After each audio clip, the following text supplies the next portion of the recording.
예, 안녕하세요. 최승윤 작가입니다. 오늘은 요즘 벌어지고 있는 일이죠. 물가는 폭등하고 자산은 폭락하고 있는 이유에 대해서 좀 제 딴에는 쉽게 설명해 보도록 하겠습니다.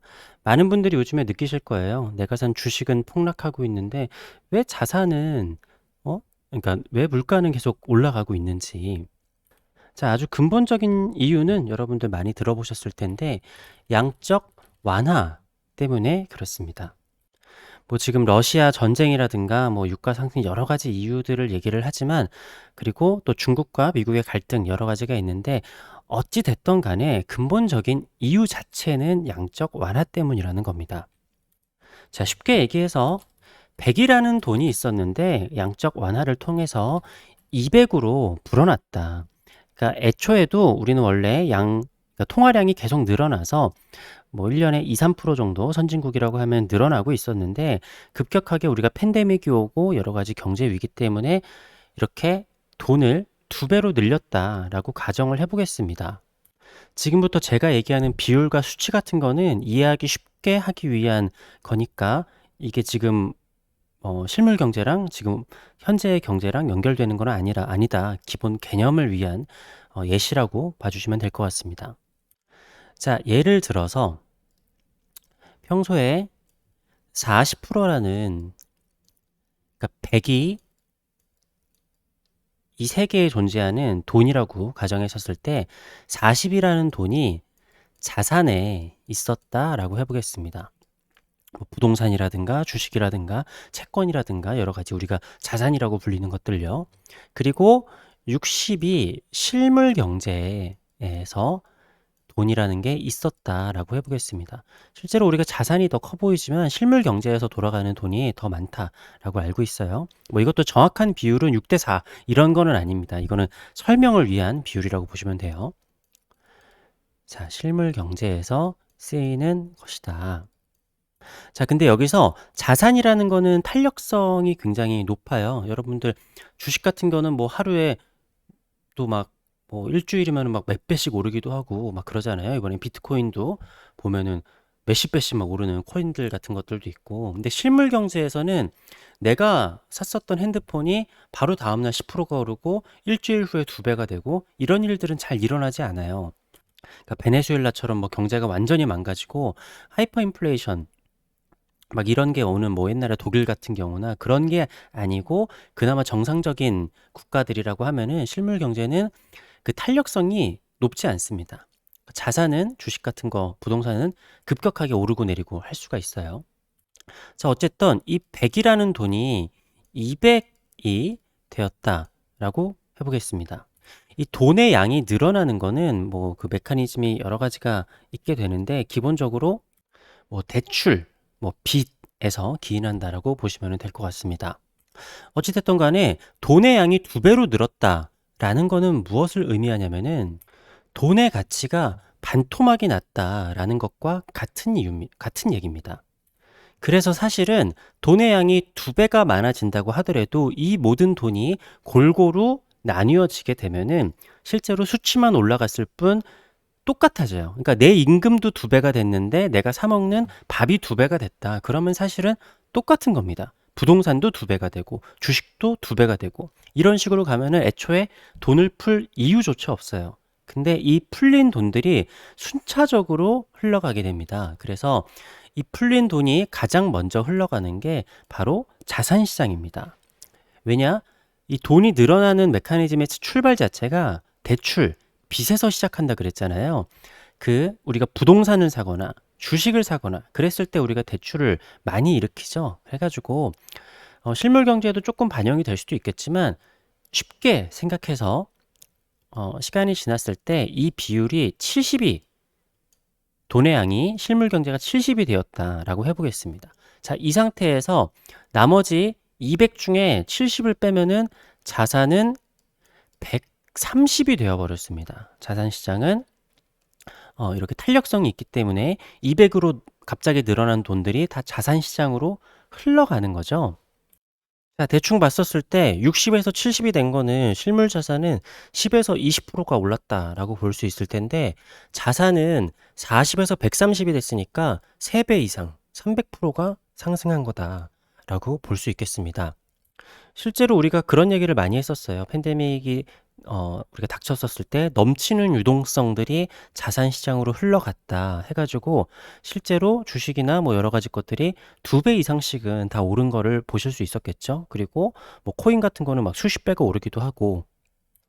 자, 여기서 중요한 건 뭐냐면은 물가가 폭등하고 자산은 폭락하는 그 이유는 원래 있었던 60과 40의 비율로 돌아가는 성질이 있고 돌아가야 된다라는 이유가 있기 때문입니다. 자, 그러면은 200이라는 돈에서 내가 다시 60%가 되려면은 이 70이 얼마가 돼야 되죠? 120이 돼야 되고, 자, 130까지 올라갔었던 자산은 얼마가 돼야 됩니까? 80으로 떨어져야 됩니다. 물론 완벽하게 키 맞추기가 되지는 않고 경제가 돌아가다 보면은 언제나 자산의 비율이 조금씩 늘어나요. 그러니까 옛날에는 막 70대 30이었는데 점점 늘어나서 60대 40이 되었고 점점점 이 비율이 늘어나고 있기는 한데, 근데 이거는 복지를 해도 마찬가지고 그냥 이렇게 복지 쪽이 아니라 이렇게 경기 부양을 위해서 하더라도 마찬가지입니다. 통화량이 늘어나게 되면은 빈부격차가 커져요. 예, 이거는 어떤 나라나 그래요. 그러니까 뭐 사회주의 국가도 자기네들이 사회주의 국가는 그런 자산 쪽으로 돈이 많이 가면 안 되잖아요. 근데 지금 중국 보면 아시겠지만 그쪽도 통화량을 늘리니까 결국엔 자산가들이 돈을 더 많이 버는, 예, 그런 구조가 되었죠.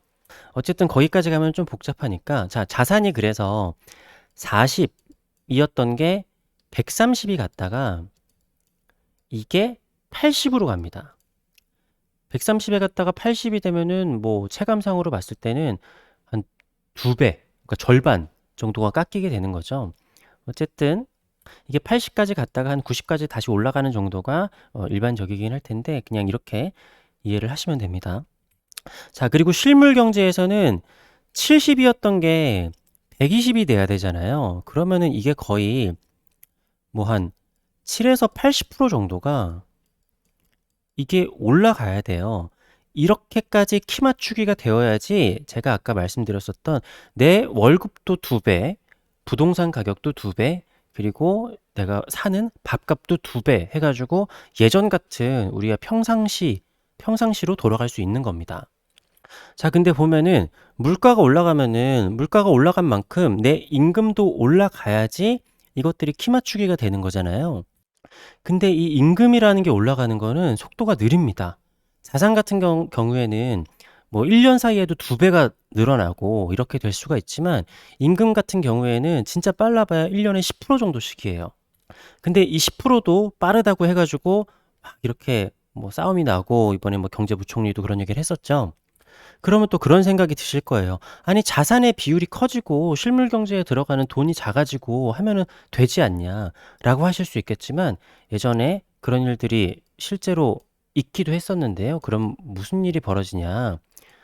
혁명이 일어나거나 뭐 아니면은 대공황이 올 수도 있습니다.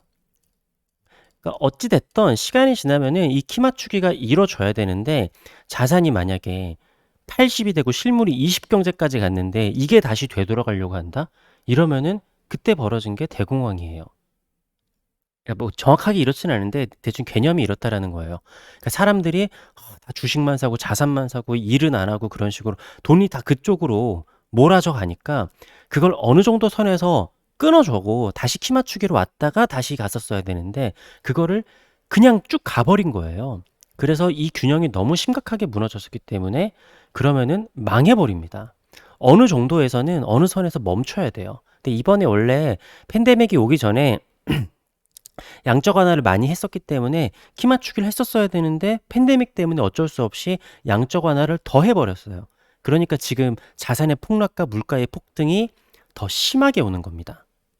자, 근데 제가 아까 자산 시장은 탄력성이 있다 그랬죠. 그래서 어떻게 보면은 실물 경제가 70에서 120이 되는 데는 5년, 뭐 10년 뭐 이렇게 걸릴 수도 있어요. 하지만 자산 시장은 벌써 130에서 80까지 반토막 나는 게 반영을 해버렸습니다. 지금 주식시장을 보면은 그렇죠.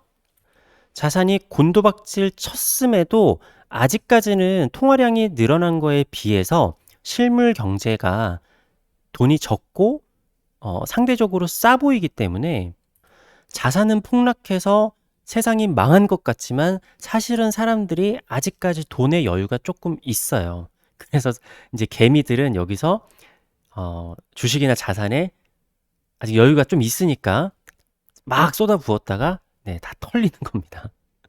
근데 기다리는 뭐 이런 주식 폭등은 오지 않고 물가는 계속 올라가고 하다 보니까 나중에 주식 같은 건 하는 거 아니다 하고서 주식시장을 떠났는데, 그래서 이 실물 경제가 다시 키 맞추기를 하면은 요때쯤 뭐 무슨 일이 있을지는 몰라요. 어쨌든 통화량이 다시 늘어나면서 그때 자산의 폭등이 오는 겁니다. 그렇기 때문에 모든 것은 이렇게 일률적으로 우상향하지 않고, 뭐 1억 을 사람들이 다 기대를 하겠지만 이러지 않고 이렇게 오르락 내리락 하면서 우상향을 하게 되죠.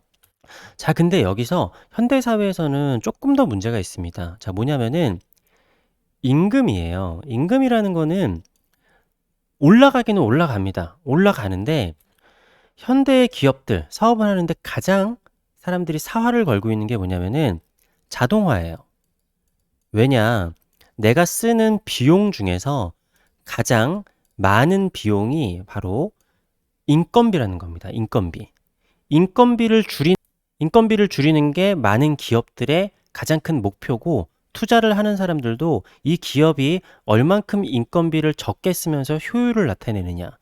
제가 예전에 말씀드렸지만 저는 전기차가 각광을 받는 가장 큰 이유 중에 하나는 사람이 적게 필요해서라고 생각해요. 만드는 데 있어서. 뭐 예전 인력의 3분의 1? 이 정도만 있으면 전기차를 만들 수 있다라고 하거든요. 근데 가격은 좀 더 비싸잖아요. 물론 뭐 배터리 가격이 있기는 하지만. 자, 그래서 기존의 자동차 업체들보다 전기차 업체의 밸류를 더 높게 쳐주는 이유는 바로 인간이 덜 필요하기 때문인 거죠. 뭐 신발을 만들 때도 옛날처럼 사람이 많이 필요하지 않고, 어쨌든 사람을 적게 쓰면서 이율을 높이는 게 지금 기업들의 가장 큰 목표입니다.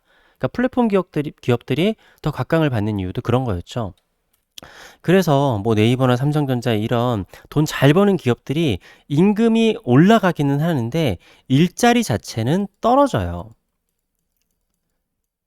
양질의 일자리는 점점점 떨어지게 됩니다. 그래서 미국 같은 데에서 자기네 나라에다 공장 지어라 이런 것들을 지금 압박을 하고 있잖아요. 자, 그래서 임금은 가파르게 올라가고 있는 것 같지만 제가 얘기했던 7, 80% 아니면은 사실은 이 물가 돈이 늘어난 만큼 2배가 올라야 되는데 2배까지는 안 늘어나는 거예요. 그래서 현재 억대 연봉을 받는 사람들도 야, 이거 받아가지고는 집 사고 뭐 하는 거 못 하겠다 라는 게 되는 거고, 그 억대 연봉을 받는 사람들은 게다가 소수잖아요. 그렇게 좋은 일자리는 많지 않기 때문에 대부분의 저임금 노동자들은 야, 이거 도대체 어떻게 살아야 되냐 이런 상황이 오고, 기존의 자산가들은 물론 올라갔다 떨어지긴 했지만 이때부터 가지고 있었던 사람들은 어쨌든 재산이 2배가 됐어요. 그렇잖아요. 근데 그것만큼 나의 임금이나 여러 가지 실물 경제들이 2배가 되지는 않는다라는 거죠. 그리고 만약에 일반 사람들이 이렇게 가면은 자산을 가지고 있는 사람들과 우리의 격차가 더 이상 어떻게 할 수가 없다. 이런 식으로 되면은 아까 얘기한 혁명이 온다. 그러니까 옛날에도 이렇게 제국주의 시대 때 식민지를 하면은 식민지를 갖고 있었던 유럽 국가들은 다 잘 살았느냐? 그것도 아닙니다. 그냥 그 나라의 자산가들과 귀족들 이런 사람들만 잘 살았어요. 왜냐하면은 그 식민지에는 싼 노동력을 가지고 자기네들 부를 이렇게 불렸으니까요. 막상 자기 나라에 있는 노동자들은 그거의 혜택을 누리지 못했어요. 그래서 혁명이 일어났죠. 어찌 됐건 뭐 나라에서도 물가를 잡아야 된다라고 하기는 하지만 돈이 풀린 만큼 물가와 임금 같은 것들 실물 경제가 반영이 안 되는 것도 크나큰 문제입니다. 그렇기 때문에 100에서 200까지 늘어난 이 통화량 자체가 감당이 안 되기 때문에 통화량을 회수하는 시도까지 지금 하고 있는 거예요. 그러니까 양적 긴축이 맞나요? 아무튼 통화량 자체를 줄여버리는 겁니다. 왜냐하면은 이거를 그대로 실물 경제에 반영을 하려면은 7, 80%까지 올라가 버려야지 이게 끝나게 되는 거잖아요. 그렇기 때문에 뭐 이거를 뭐 150까지 내린다라든가 여러 가지 통화량을 회수를 하는 것도 지금 하고 있는 거예요. 자, 그럼 어떻게 되죠? 실물 경제에도 이게 뭐 이렇게 좀 물가가 덜 올라가는 것도 있겠지만 자산 시장은 통화량을 회수한다? 더 크게 반응합니다. 그래서 80보다 더 떨어질 수 있겠죠. 왜냐? 150이 된다고 하면은 이 80에서 더 떨어져야 됩니다. 60까지 갈 수도 있다라는 거예요.